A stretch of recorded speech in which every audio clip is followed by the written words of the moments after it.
إعداد وتقديم هشام فرغلي. ورشا طاحون.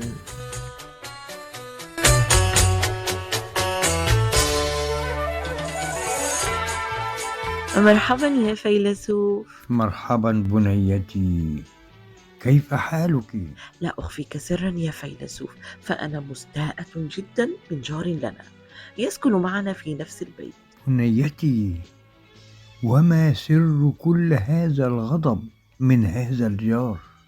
ماذا فعل؟ للأسف يا فيلسوف، فهو دائما يطلب مساعدات مالية بإلحاح من كل من يعرفه، مع إنه ذو بنيان قوي وقادر على العمل، ورغم ذلك لا يعمل لأنه يعتمد على من يساعدونه.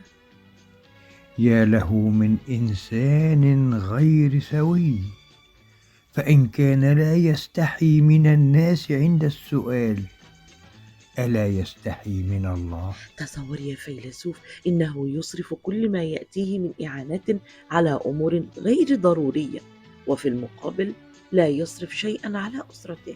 هذا خطأ جسيم يقع فيه كل من يساعده، فعليهم أن يعملوا بالمثل الصيني الذي يقول: أعط المحتاج صنارة وعلمه كيف يصطاد، فذلك خير من أن تمنحه كل يوم سمكة. فمن أراد أن يساعده من الناس فليجد له عملا مناسبا بدلا من تركه يحترف التسول.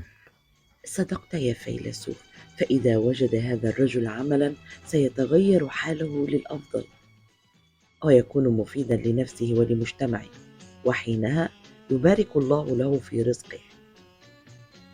فيلسوف، نعم بنيتي. هل لي أن أستفسر منك عن أمر آخر؟ بنيتي، الحوار اليوم كان رائعا وبناء، ولكن اقترب موعد صلاة العشاء.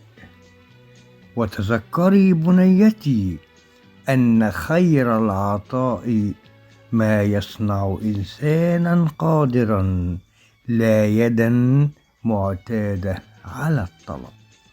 إذن إلى اللقاء غدا يا فيلسوف.